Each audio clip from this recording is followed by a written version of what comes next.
I just got off the phone with a good friend of mine who's from the country of Zimbabwe in Africa, and we were discussing who the next president of the United States is going to be. In addition to, we were discussing the current presidential administration, Barack Obama, and his cronies, and the slew of lies that has resulted after his inauguration, and even before. And, you know, what I find interesting is that has America ever had a truly intellectual president? I mean, not to, degrade any of the former presidents, but when is America going to have a truly intellectual president? Someone who has, not just a PhD at the doctoral level, but someone who is a true intellectual. Someone who almost all of America embraces.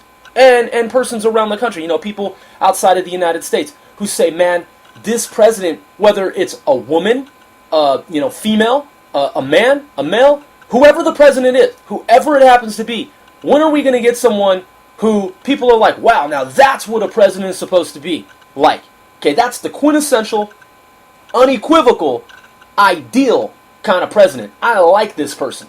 I mean, look, first of all, America is largely it's largely Masonically designed. Okay, America was designed by Freemasons. The architecture, the way the streets are laid out in Washington D.C., the different types of infrastructures throughout the country, the topography, the geography, the city streets.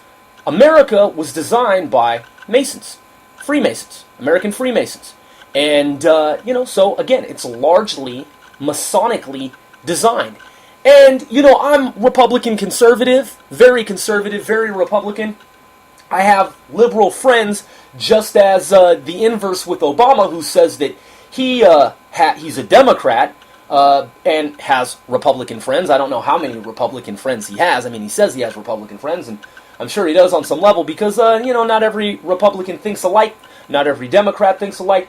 And, for the liberals who voted for Obama thinking that he was liberal, you ought to know by now that he's not a liberal. I mean, he even says that he's not a liberal and doesn't understand why people think that he's liberal because he has not, as far as I know, he has not said that he's liberal and he's not referred to himself as being liberal. But you had all these people who were caught up in this Obama hype. And that's what my friend from Zimbabwe and I just talked about 7.5 minutes ago. There were all these people under the illusion that they, themselves being liberal, were voting for a liberal president.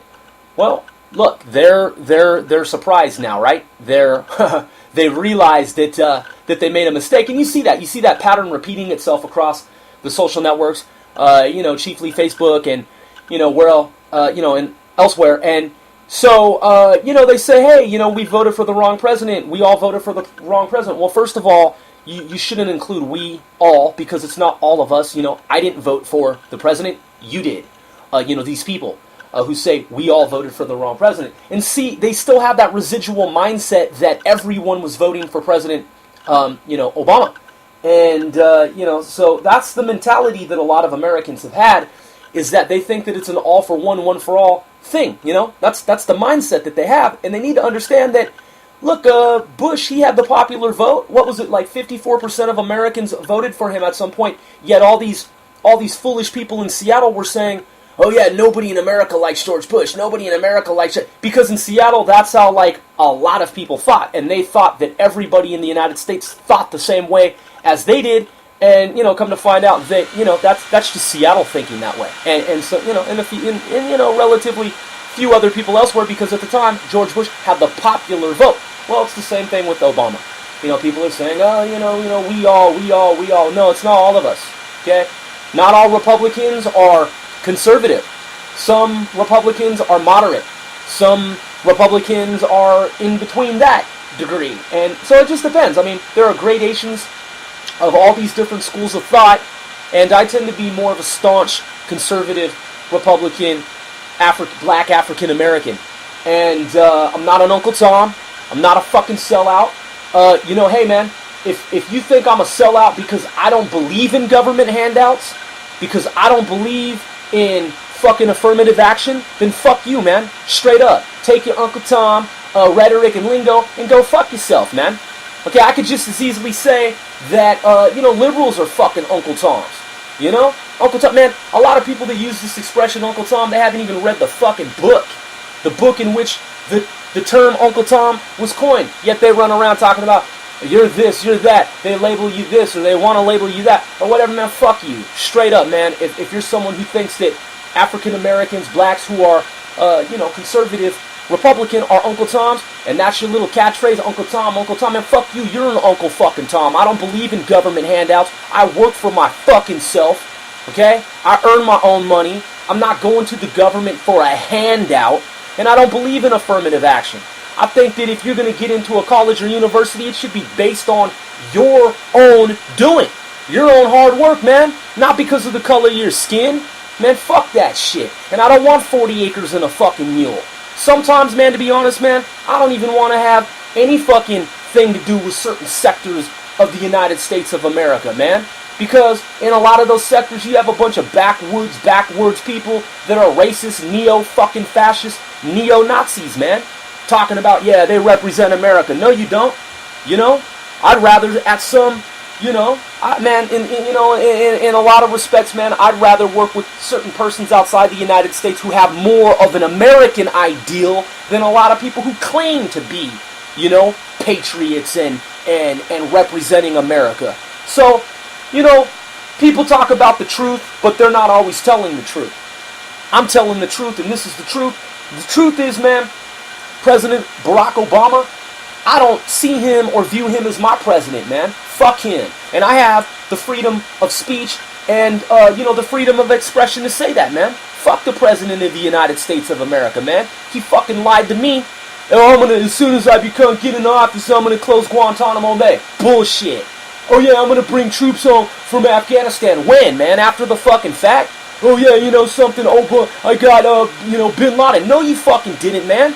People who came before you had that intelligence information that ultimately culminated in this tip back in August that you fucking then acted on with the National Command Authority and the National, Intelligence Community. NIC, okay? And so, I mean, come on, man. Talking about you solely are responsible for having captured Obama and neutralized him and all this bullshit, man. Come on, Joint Chiefs of Staff, all these in-the-field, covert, clandestine operators, all these people who work for these different agencies, and you acting on a little tip now that you're the president, claiming that you fucking went and were responsible for capturing Bin Laden, man. The U.S. military and the U.S. intelligence community working with our partners overseas are the ones and the collective body that captured Obama, and that shit was going on for fucking 10 years before you even stepped up to the plate, homie. Okay? So fuck all that shit, man, all the president's lies.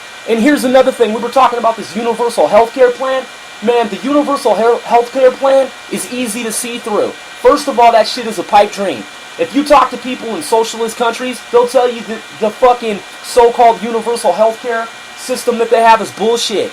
You sprain your elbow, you might be waiting for 90 days to fucking see a doctor and you fucking busted your arm.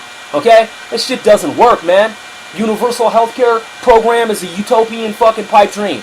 And it's not going to happen in the United States. And even hypothetically, if it did happen in America, man, check this out. That shit is not going to be fully implemented and fully operational for at least another 2 to 3 decades. We're talking 20 fucking years. If you're 40 years old, you're not going to see any of that shit until you're 60. And it's not going to happen anyway because it's a sham, man. And it's been rejected in multiple states. People shot that down, said, man, fuck that universal health care shit that Obama's talking about. It's a fucking lie. It's stupid. Okay? It's a fallacy. It's fallacious. It's a big fishtail. It's a fairy fucking tale. It's a fable. It's a farce. Alright, so let's get it straight, man. The way the Masons designed the United States of America was such that the president would not really have so much power. We ascribe certain qualities to the president just because that's what we've been socially conditioned to do. Yeah, the president holds the highest, most powerful office in the land. Really? Then why is it that there's certain information that the Central Intelligence Agency won't even share with the president, huh? Why is that? If he's the most powerful fucking man in the United States of America in the Western Hemisphere, then why is it that there's certain information that the CIA won't even share with the president? Come on, man. Check yourself.